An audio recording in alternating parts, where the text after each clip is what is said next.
प्यारे बाबा हमें माया के प्रति बहुत सावधान करते हैं, समझाने देते हैं। और बाबा कहते हैं कि जितना मुरली सुनते जाएंगे, श्रीमत लेते जाएंगे, उतना माया पर विजय पाएंगे। लेकिन माया, देखो, कई बार हम किसी को पूछते हैं ना, बच्चों को भी, कि माया आती है, माया तंग करती है, तो सभी हाँ करते हैं।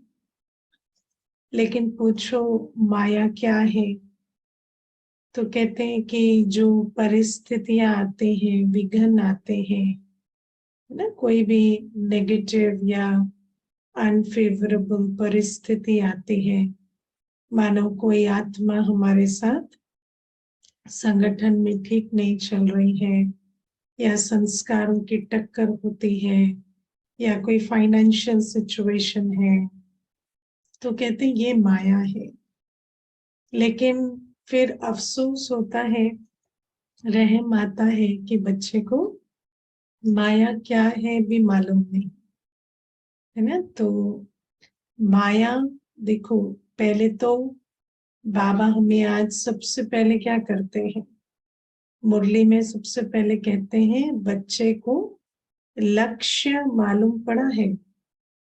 हमारा लक्ष्य क्या है?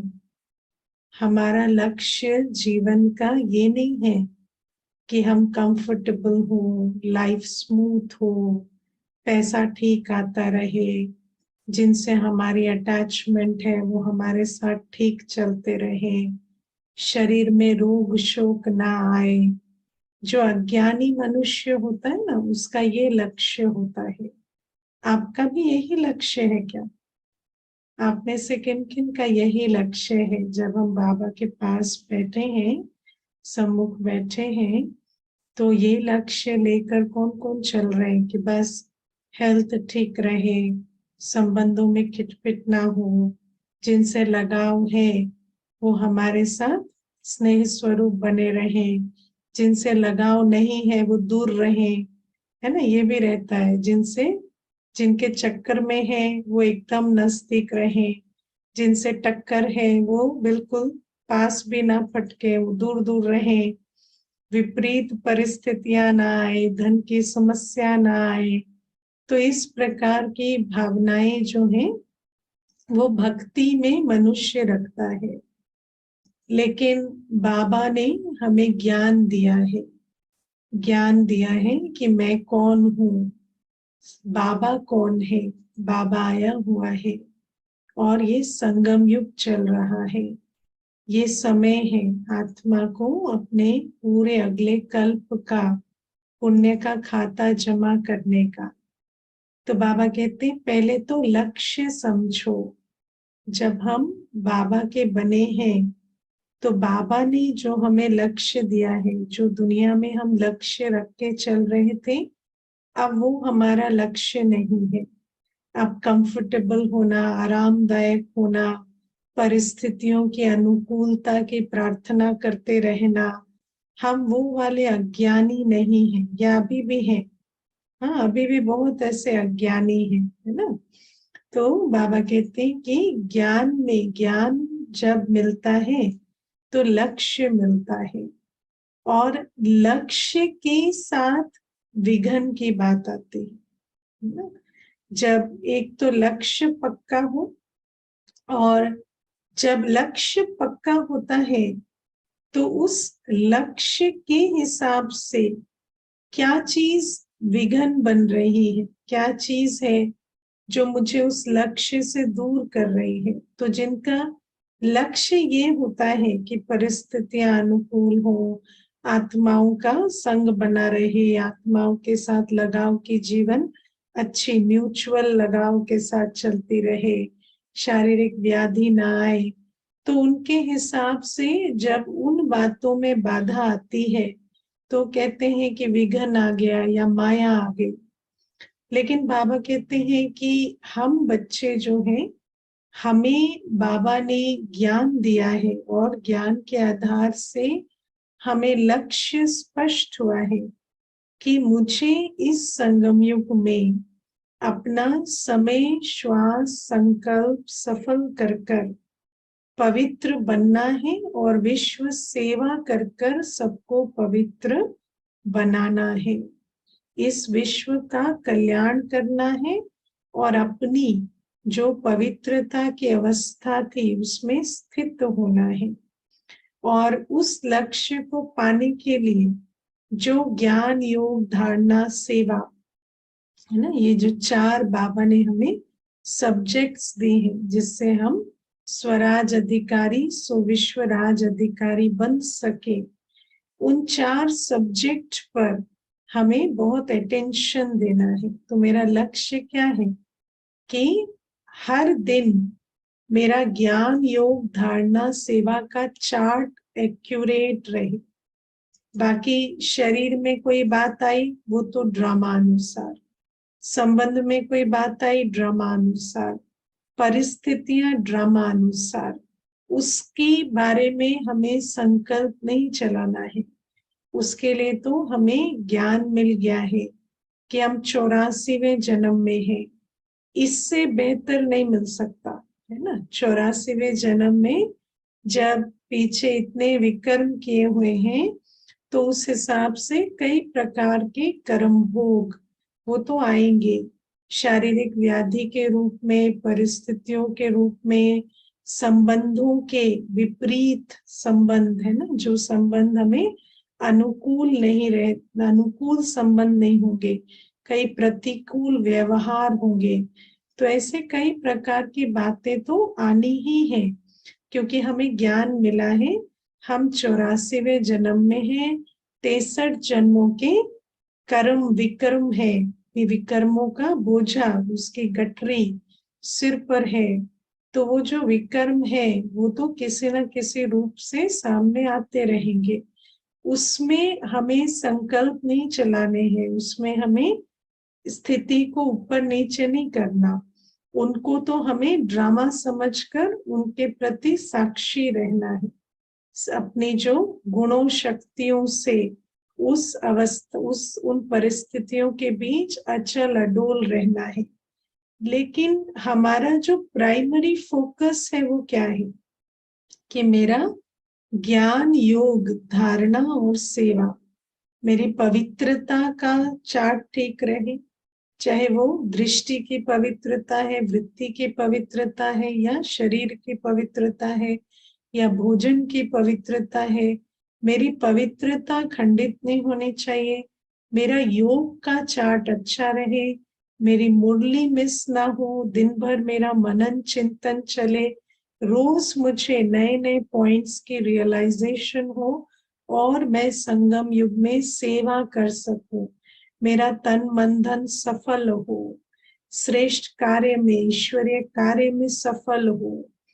और बाबा कहते हैं कि जब हमें लक्ष्य पक्का हो जाता है ना तो हमें माया की परख होती है, क्योंकि माया मानो जो बातें, जो भी किसी भी विधि से जो बातें हमें हमारे लक्ष्य से दूर करती हैं, भ्रमित करती हैं और हमें लक्ष्य से दूर कर देती हैं, हमारा फोकस ज्ञान योग धारणा सेवा से हटा देती है, वो बातें कहलाती हैं माया, है ना। वो बातें कहलाती हैं माया, क्योंकि माया क्या करती है, हमारा बाबा से पवित्रता की शक्ति से सेवा के बल से ज्ञान बल से नाता तोड़ देती है।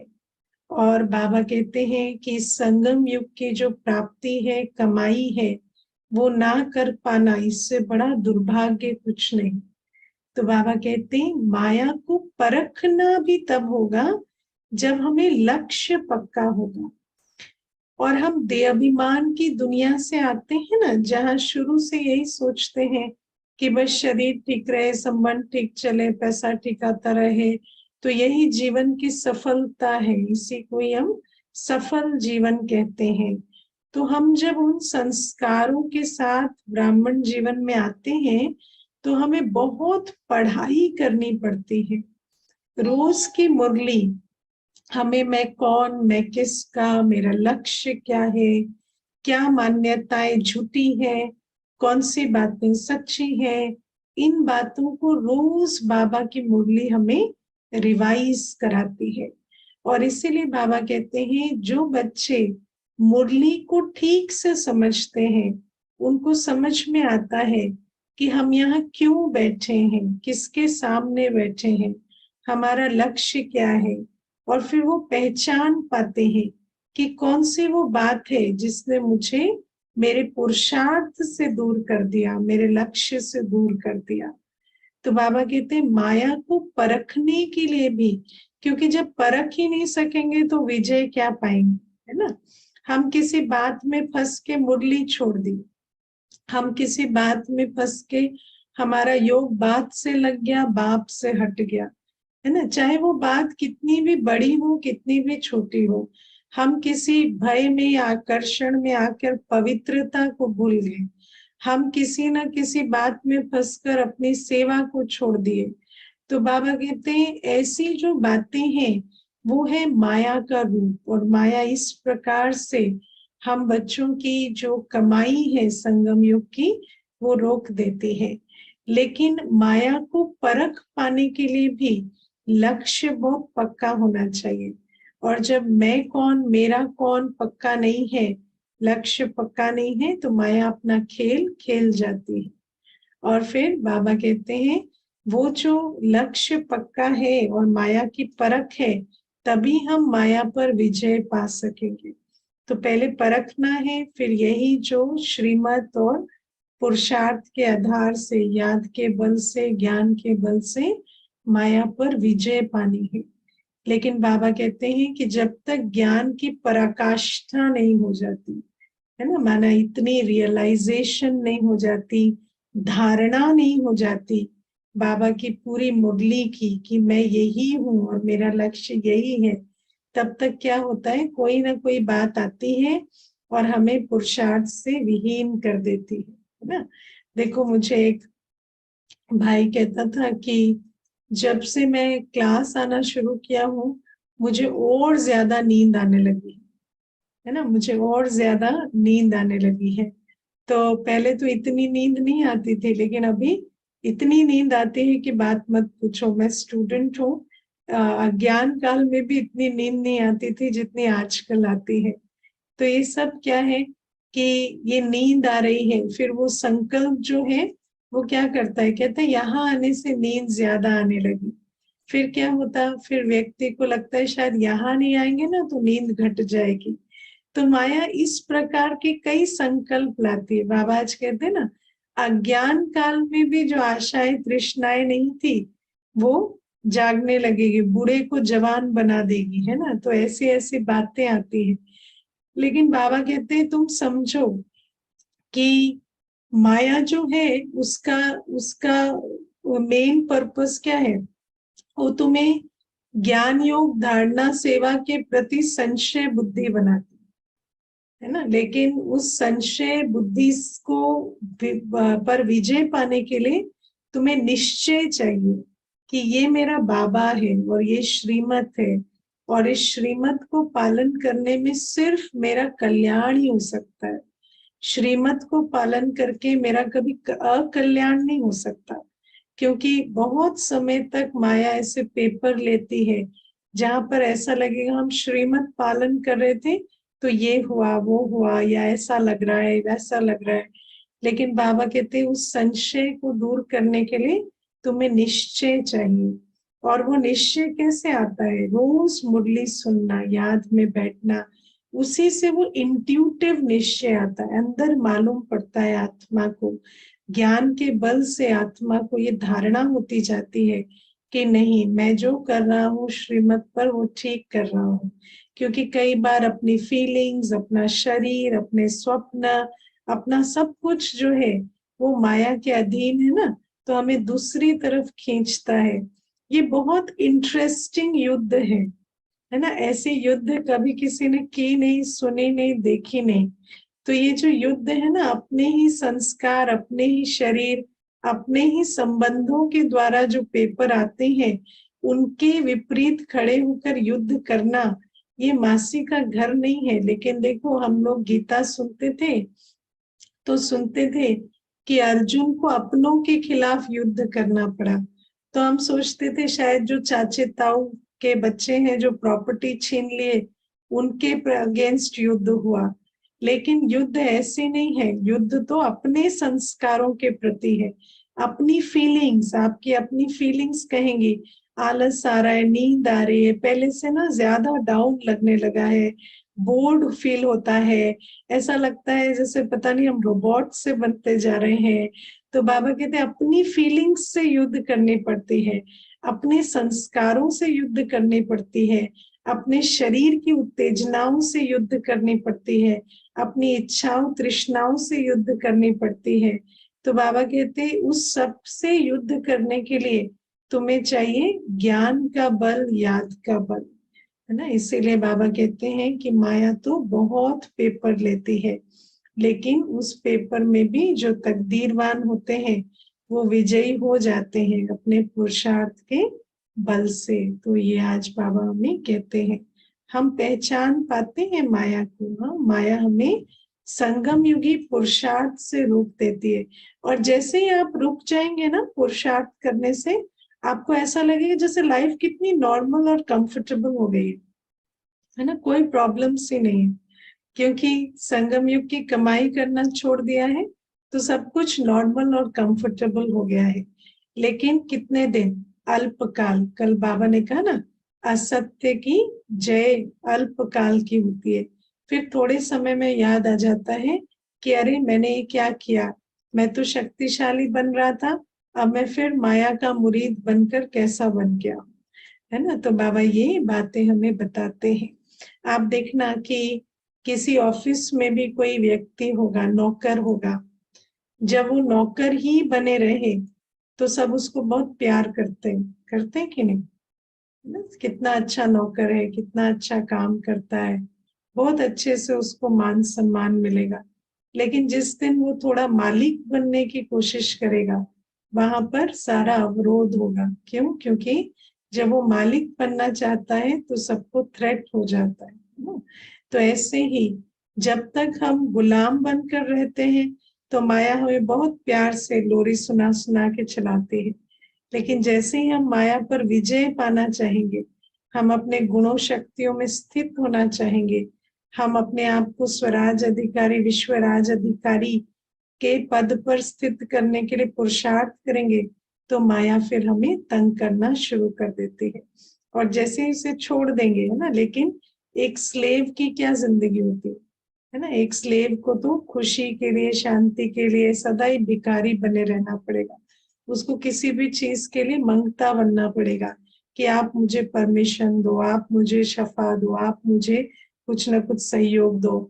तो बाबा कहते हैं ऐसा भिखारी से अधिकारी बनना आसान नहीं है, उसमें माया के बहुत विघ्न पड़ेंगे। लेकिन हमें समझ कर चलना है, जो भी बात मुझे मेरी मुरली, याद, पवित्रता और सेवा से दूर करती है, कोई बात मेरे संकल्प में भी कोई बात आ गई है, उस संकल्प को मैं कितना भी राइट समझूं, लेकिन उस संकल्प के कारण यदि मेरा अमृत वेला मिस हो रहा है, उस संकल्प के कारण मुझे मुरली में रुचि नहीं आ रही, तो वो संकल्प माया का संकल्प है ना। जो भी संकल्प, जो भी बातें, जो भी बिलीफ सिस्टम्स मुझे मेरी संगम युगी यात्रा से दूर करते हैं, वो माया के संकल्प है।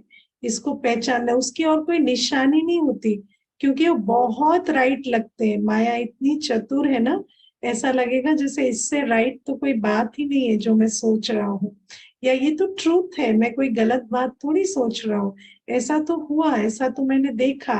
वो तो आपने देखा, वो सत्य है, लेकिन उसको देखकर, उसके बारे में सोचकर आपका क्या हो रहा है, आप आगे बढ़ रहे हैं या आप पीछे जा रहे हैं, वो बड़ी बात है ना।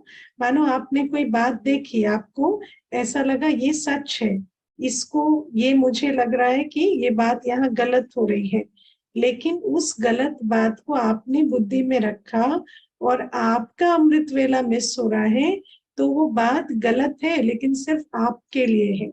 क्योंकि आप अपनी उन्नति को उस कारण से रोक रहे हैं। तो बाबा कहते हैं माया को अच्छे से पहचानना है।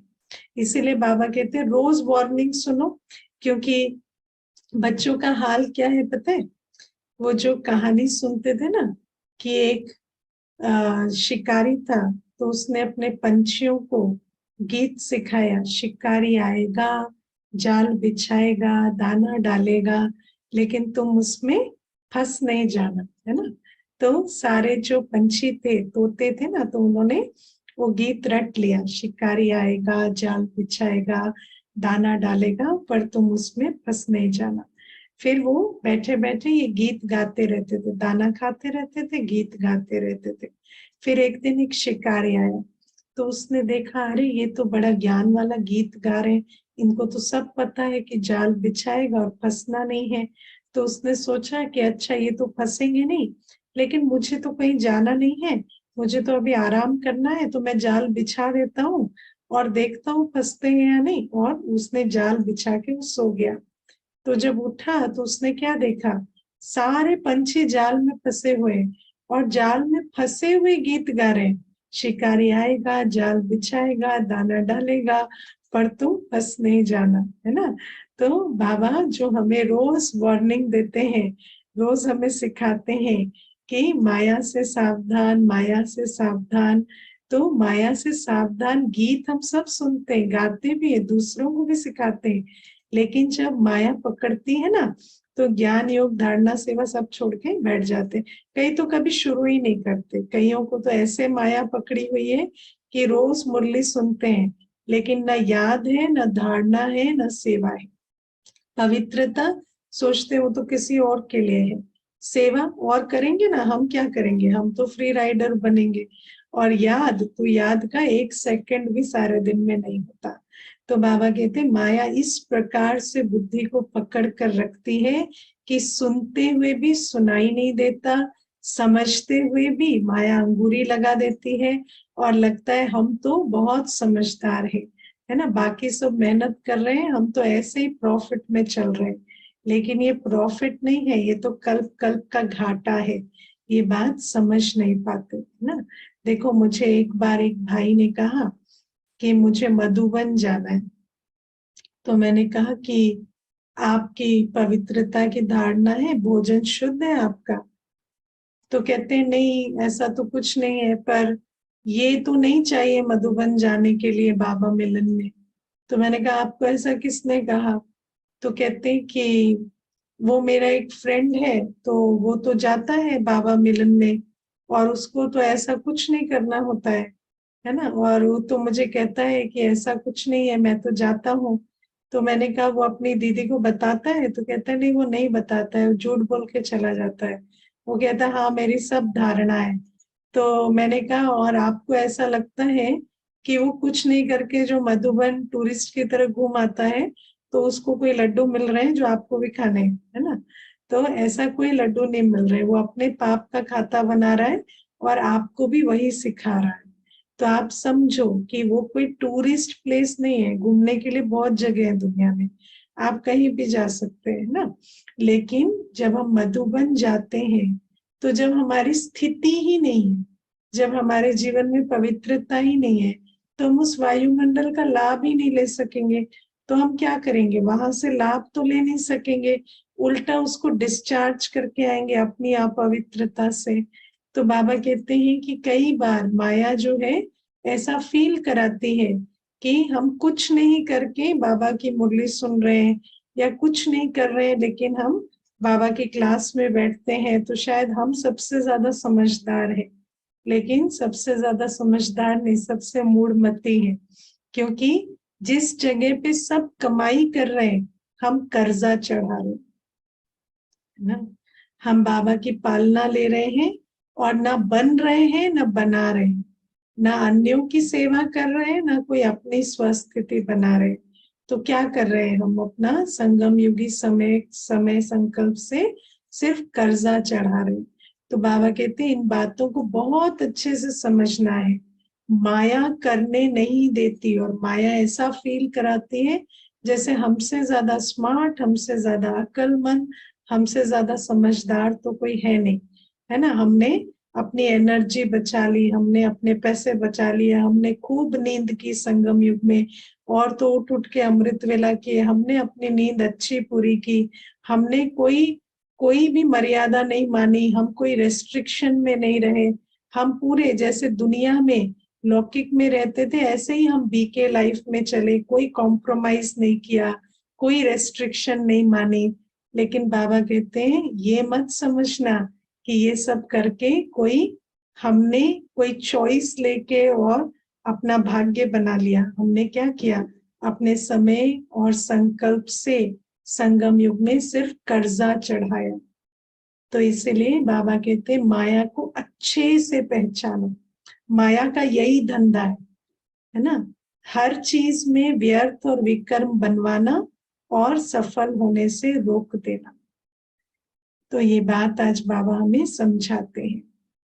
और बाबा आज हमें कहते हैं कि ब्रह्मा बाबा को वो बच्चे प्यारे हैं जिनका ब्राह्मण कल्चर से प्यार है ना। देखो दुनिया में भी व्यक्ति को अपने कल्चर से कितना प्यार होता है। मैं आपको एक एक्सट्रीम एग्जाम्पल देती हूँ। एक बार एक भाई आया था, तो उसको अल्कोहल की एडिक्शन थी, और उसको अल्कोहल की एडिक्शन थी और एंजाइटी बहुत थी। तो पहली बार आया था सेंटर पर, तो मैंने उसको कहा कि आपने कभी कोई साइकाइट्रिस्ट दिखाया है एंजाइटी के लिए? तो कहता है हाँ। तो मैंने कहा उन्होंने आपको ये नहीं कहा कि आपको अल्कोहल छोड़ना चाहिए? तो कहते हैं हाँ, उन्होंने भी कहा कि अल्कोहल छोड़ दो।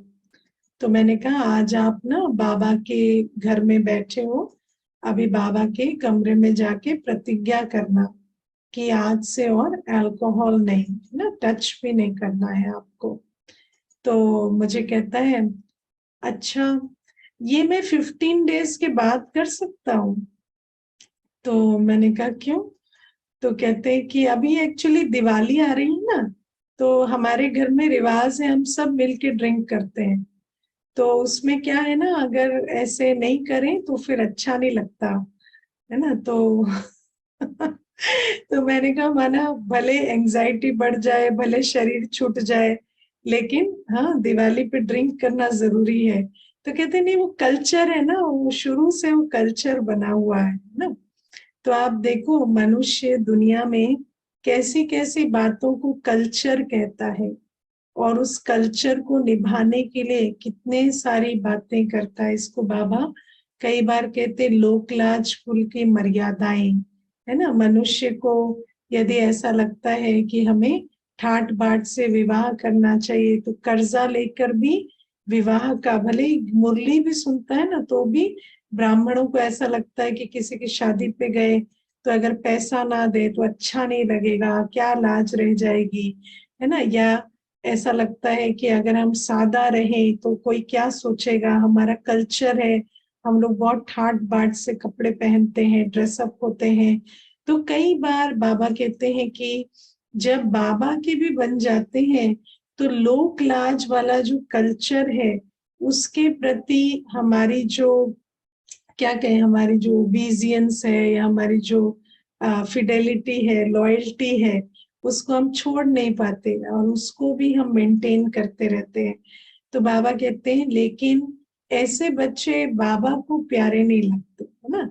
देखो जिस जिस कल्चर को हम मेंटेन करते हैं उस कल्चर को बनाने वालों को हम प्यारे लगते हैं।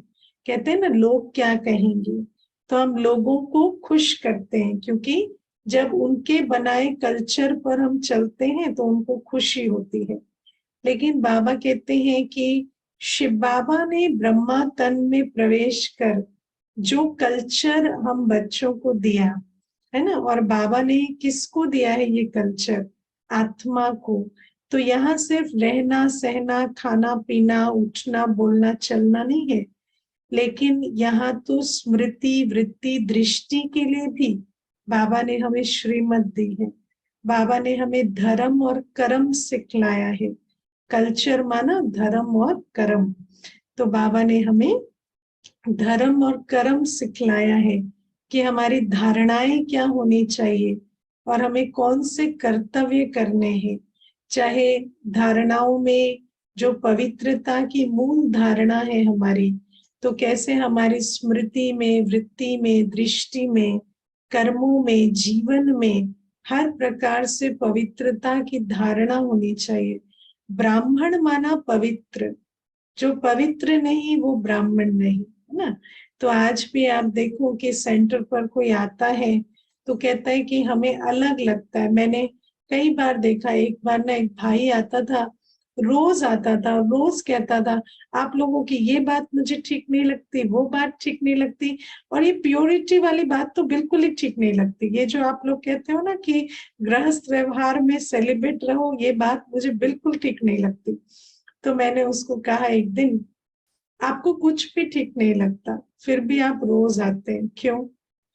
तो कहते हैं मुझे यहाँ बहुत अच्छा लगता है। तो मैंने कहा जो अच्छा लगता है ना वो प्योरिटी है। वो क्या अच्छा लगता है आपको यहाँ? तो वो प्योरिटी है जो आपको अच्छी लगती है, जो आपको अच्छी नहीं लगती ना वही आपको अच्छी लगती। तो बस वो आपको लगता है कि मैं अपने जीवन में धारण नहीं कर सकता, लेकिन मैं जब कोई और धारण करता है तो उसका जो वायुमंडल है वो आपको कितना अच्छा लगता है।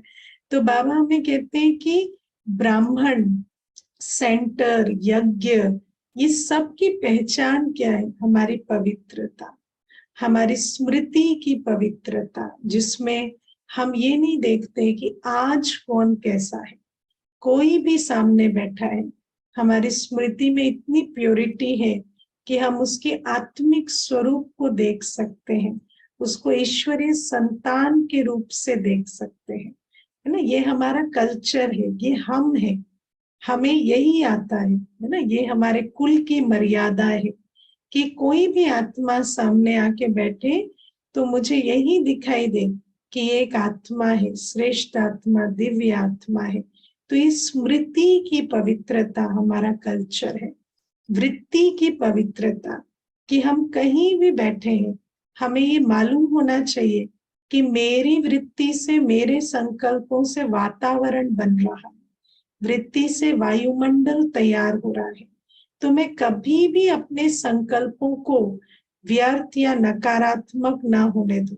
मैं अपनी वृत्ति को सदा इतनी अटेंशन से, मेरी जो वृत्ति है वो इतनी अटेंशन में रहे कि मैं सदा अपने आसपास का वायुमंडल श्रेष्ठ बनाती रहूं। दृष्टि में मुझे हर आत्मा की गुण, उसकी विशेषताएं नजर आए।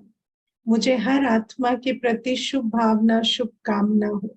हमारी दृष्टि से उनको वरदान मिले, हमारी दृष्टि से उनको शक्ति और उमंग, उत्साह मिले। और बाबा कहते हैं हमारे कर्मों में हम सुखदायी हो। हर आत्मा को ज्ञान स्वरूप बनाना, सुख स्वरूप बनाना, सुख देना, ये हमारा कल्चर है। और फिर बाबा कहते हैं ये हमारा धर्म है। और फिर हमारा कर्म है कि हम विश्व सेवाधारी हैं। हमारा तन मन धन विश्व कल्याण में लगता है। ब्राह्मण कल्चर माना जिसके अंदर लौकिकता नहीं है, मैंपन, मेरापन नहीं है, वो ब्राह्मण है, वो विश्व सेवाधारी है। तो बाबा कहते हैं जिस आत्मा के अंदर पवित्रता और विश्व सेवाधारी का भाव होता है, जिसके जीवन में पवित्रता और जिसके जिसके अंदर ये भान है कि मेरा कर्तव्य है विश्व कल्याण का, वो आत्मा ब्राह्मण कल्चर में है। प्योरिटी और सेवा, ये हमारा ब्राह्मण कल्चर है।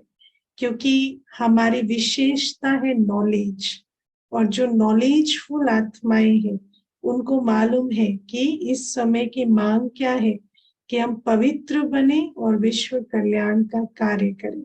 तो बाबा कहते हैं ऐसे जो पक्के ब्राह्मण होते हैं, जो ब्रह्मा बाबा ने जो किया, ब्रह्मा बाबा ने अपनी सारी जीवन किस चीज में लगाई? पवित्र बनना और विश्व कल्याण करना। तो बाबा कहते हैं जो ब्रह्मा बाबा के कदम पर कदम रखते हैं वो बच्चे बाप को प्यारे लगते हैं। तो ये भी बाबा की आज शिक्षा है। तो मायाजीत बनना है, बाबा के ज्ञान को धारण कर कर फिर उस आधार से अपने लक्ष्य को पक्का कर कर चलना है। और दूसरा है ब्राह्मण कल्चर पर ध्यान देना है। सारी दुनिया जानती है कि इनका भोजन पवित्र होता है ना। अब मैं एक बार एक ऑफिस में गई, तो मैं वहां पर जिस ऑफिसर से मिल रही थी, तो मुझे लगा अभी ये मुझे कुछ ऑफर करेंगे तो मैं इनको क्या कहूं कि मैं नहीं खाऊंगी, क्योंकि हम बाहर का नहीं खाते, तो किस तरह से मना करूं, ये मैं विचार कर रही थी। लेकिन जैसे ही वो आए तो मुझे कहते अच्छा आप लोग तो ये खाते नहीं है ना, तो मैंने इसीलिए आपके लिए फ्रूट्स मंगाए हैं, वो आप साथ ले जा सकते हैं, और कुछ चाय आप कहेंगे तो बनवा देंगे, नहीं तो वैसे आप चाय भी नहीं पीते हैं, तो पानी बॉटल्ड है ना। तो बाबा कहते हैं कि हमारा कल्चर इतना प्रचलित है, हमारे भोजन की पवित्रता, जीवन की पवित्रता, हमें कोई देखता भी है तो कहता है ना कि ये तो भाई बहन की तरह रहते होंगे। क्यों? क्योंकि हमारे जीवन में पवित्रता है, भोजन में पवित्रता है, इनके मन में हमारे लिए शुभ संकल्प है, ये भी व्यक्ति अंडरस्टूड समझता है। तो बाबा कहते हैं जिस कल्चर को दूसरे जानते हैं, दूसरे भी उस पर कभी शक नहीं करते कि शायद इनके जीवन में धारणा नहीं होगी, तो बाबा कहते हैं ऐसे कल्चर पर हमें कितना अच्छा लडोल रहना चाहिए। ओके, ओम शांति। थोड़ी देर बाबा को धन्यवाद करते हैं।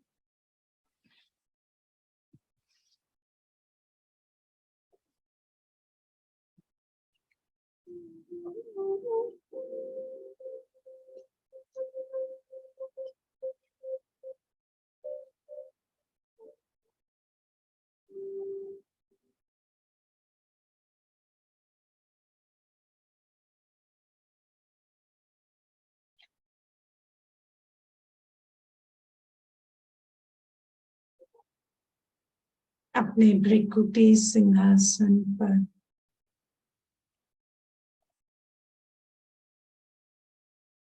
मैं आत्मा विद्यमान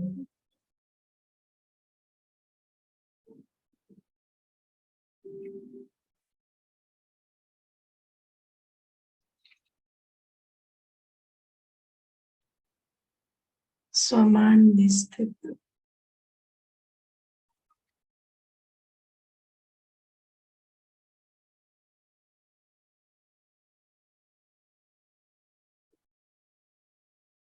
मैं ज्योति बिंदु आत्मा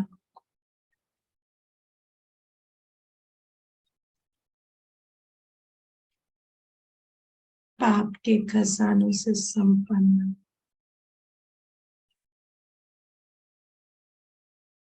कर्मेंद्रियों की मालिक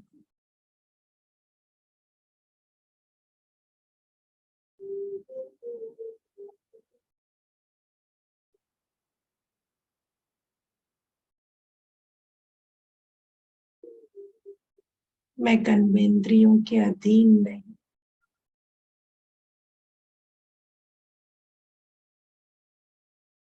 श्रीमत प्रमाण कर्मेंद्रियों को ऑर्डर देकर कर्म करवाने वाली आत्मा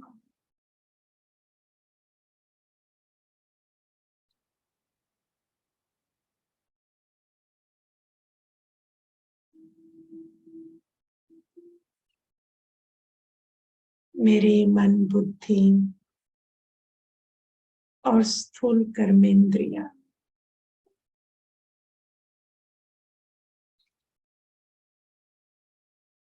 इस संगम युगी यात्रा में मेरे सहयोगी साथी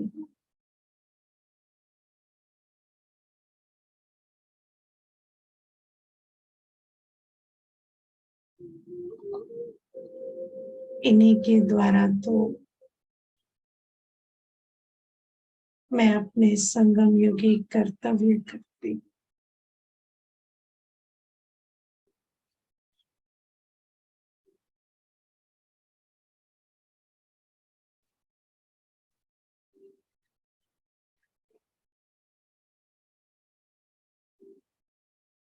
मैं स्वराज अधिकारी आत्मा अपने ही कर्मों के द्वारा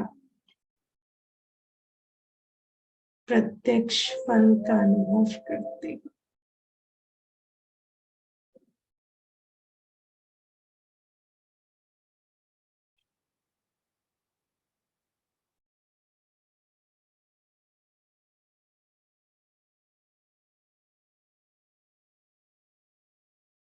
कुछ घड़ियां स्थित हो जाएं अपने सकाल तख्त नशीन स्वरूप।